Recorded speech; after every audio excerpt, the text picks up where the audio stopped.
So this woman made me who I am in so many ways. And so I was really grateful when Kara asked if I want to say something about Judy. I was like, yes, absolutely. And then the other day I was like, I didn't prepare anything. And then I remember Judy Naegle telling us why she made us memorize quotes and poems. So that you could have a talk at any moment. And I thought, Edgar Rice Guest said, somebody said that it couldn't be done, and he with a chuckle replied that maybe it couldn't, but he would be one who wouldn't say so till he tried. And he buckled right in with a trace of a grin on his face. If he was doubting, he hit it, and he started to sing as he tackled that thing that couldn't be done, and he did it. When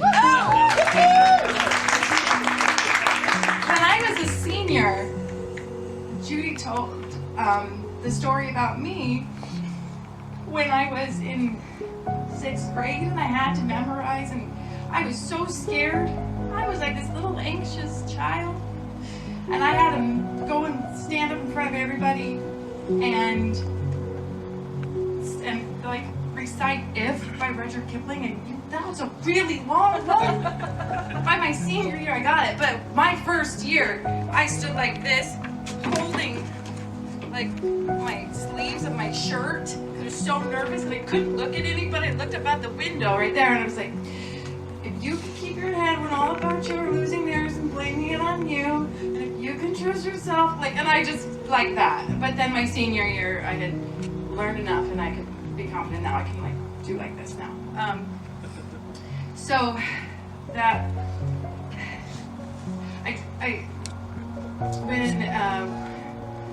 when we had the celebration of life for her, what was that, last month? I told my children, I have 3 children, I said, kids, I know you don't like going places where you don't know people, but you have to go because you need to know about this woman because she made me who I was. And they were like, okay, Mom, it's important to you, so we'll go and we'll do that. And something that Holly said really touched my heart. That Judy Naegle would say, our only purpose in life is to love others and to allow them to be who they are and to support them on their journey. And that is absolutely the most beautiful thing. I don't have a memory to be able to memorize poetry. It's just not one of my skills. But she was going to teach me how to recite the Village Blacksmith. Oh, she just pounding that sucker in my head. Except there's parts I could not get for the life of me. I was watching other students just get it absolutely perfectly. It's like, I can't do it. And finally she brought me into her office. She was like, okay, I know you know this thing. I've seen you studying it. I know you're trying it. It's like, all right, I'll give it a try. How's it start? I can't remember. And so I started, and then I just start rattling it off. And there's like a few other parts I had to just a little bit of a hard time. But she would just prompt me with a word or two, and I would just get the rest of it. And she was so impressed by how much I was able to recite. And she was like, you keep saying that you don't know this thing, but you just practically recited it to me perfectly. And it's like, oh, okay. It's like, you know what? I'm impressed by you so much, I'm going to start telling the other students about how this student that didn't know how to, that was so down on himself that he couldn't memorize something, but he kept at it. And I was like, of course I'll leave your name out of it. And so the next day in class, she did exactly that. She told the whole class about how a student worked so hard at it and was able to get it. It meant a lot to me. And if she told the story to you guys too, I'm so sorry.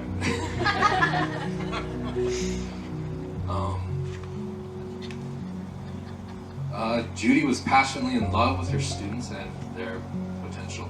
I realized as a new professional teacher that love was a sauce that made the classroom come alive.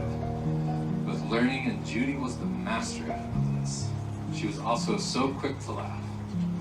One time, 2 snakes escaped the biology class cage.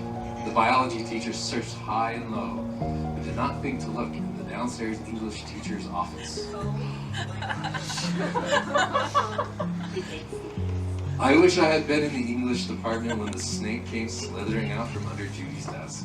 I could only imagine. We laughed a long time over that and many other adventures in teaching. Judy has a beautiful, heartfelt laugh that could light up a room. She is a lady larger than life, so it is no wonder heaven needed her back to be a mission companion with Sandy Reed. What a tremendous legacy both of these ladies have left behind, and will begin as they teach others of Christ on the other side. I am the near louder. As we've all been able to see tonight, anyone who's been privileged to be a student at Heritage Academy knows that every teacher is strong and powerful. One of the strongest is your mother. Don't look at me. Well, I'll glance occasionally. One of the main things was her morning thoughts every morning. You know, anytime we had class, but she always have a quote or a little quick saying up there. She like, instead of having a moment of silence or whatever else, she's, all right guys, here's 5-10 minutes. Open your mind and just let it flow. Some kids would give small answers. I started out very small, and then one day I just sat and thought about it. She would have some sort of music going, and it allowed the atmosphere she allowed you to have, the things that she studied and wanted to make sure that you became the best you, were perfect for what I needed at that time. My 11th and 12th grade year, I lost. I was able to open and realize that I can do more, and she knew it the whole time. She knew it with every student the whole time, that they could be better than what they were allowing themselves to be. You could be more than what you're giving yourself credit for. And she helped me with that. And these quotes, all of a sudden, I would start writing paragraphs for a one-line sentence. She's like, Michael, where did this come from? I don't know. You put that there, and I put this here. I don't know.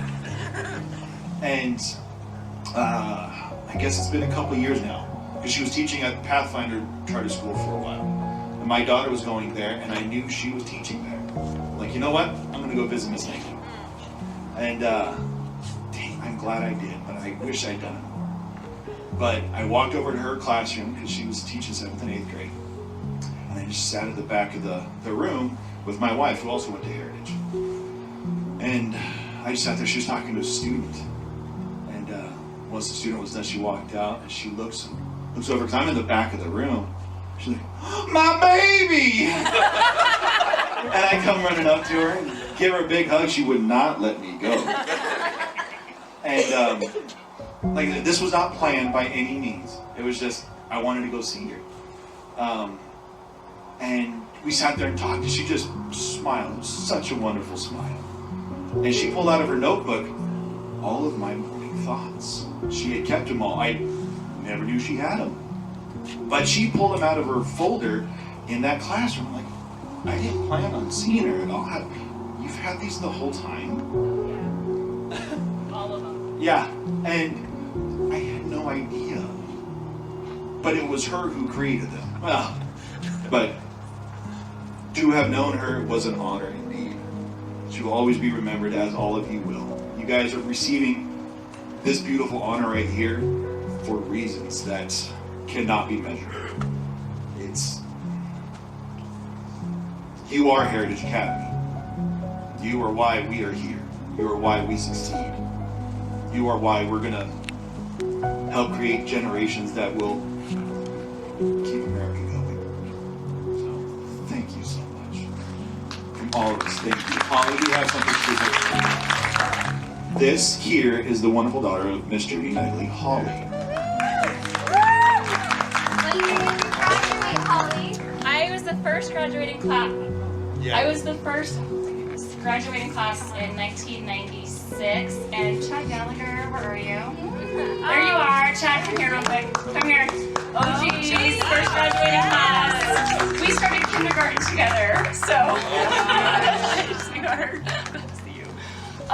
So anyway, I actually am a little bit more prepared tonight because Allison told my mom and I this evening was going to happen. I think back in October. So Mom, of course, went into her I'm going to prepare a poem. And then as she got sicker, she could not do that. But what she did do was she started a talk, and she couldn't finish it. So I promised her that I would finish her talk. This was one of the last things that she was able to say was that you have to finish this. You have to promise me that you'll deliver this. But I also wanted to say that all of your stories that you told tonight, I knew them very well. She told them to me, she told them to her students. So, and also all the poetry you guys have been quoting, you took my mom's talk, so you're gonna hear a lot of repeats. And also, I was also one of her students. So I had the privilege of not only being her daughter, but being her student, and she gave me my first C ever. I'd like to say it was my only C, but no. So let me begin with this. I also would like to mention that not many of you know that Aunt Sandy Reed and my mom were first cousins. They grew up together, and they left this earth 7 days apart.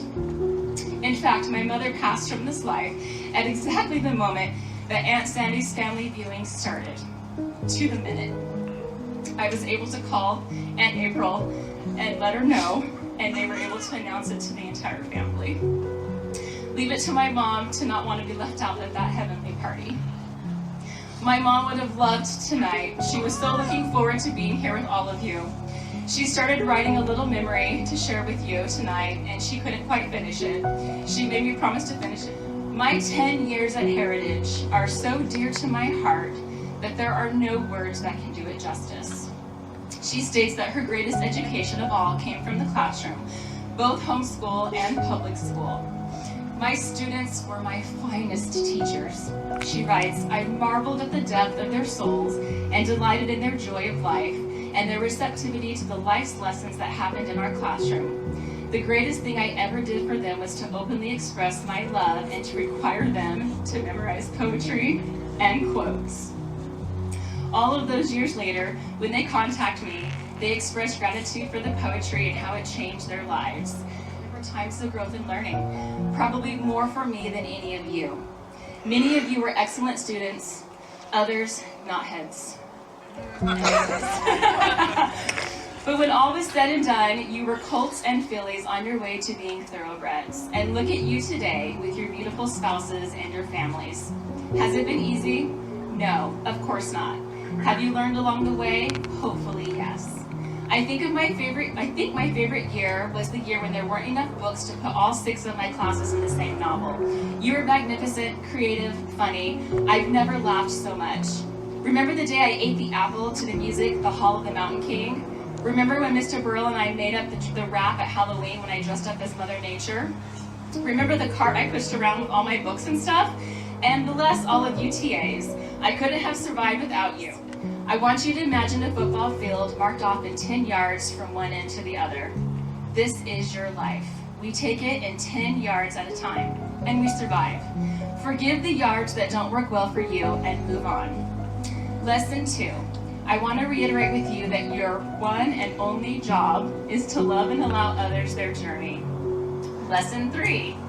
The heights by great men reached and kept were not attained by sudden flight, but those, while their companions slept, were toiling upward in the night. Lesson 4. Be where you're supposed to be there when you're supposed to be there, and be doing what you're supposed to be doing. At this point, my mom kept rattling off a few more things. This above all, to thine own self be true. She wanted me to end with Longfellow's, lives of great men all remind us that we can make our lives sublime, and departing leave behind us footprints in the sands of time. Now for me. I want you to know how blessed you are that you have my mother as a teacher. She loved you all so dearly. You truly had the best of her. And when I say that, I mean that. You had all the good parts of my mother. And I am so proud and so pleased to have shared her with you. Sorry.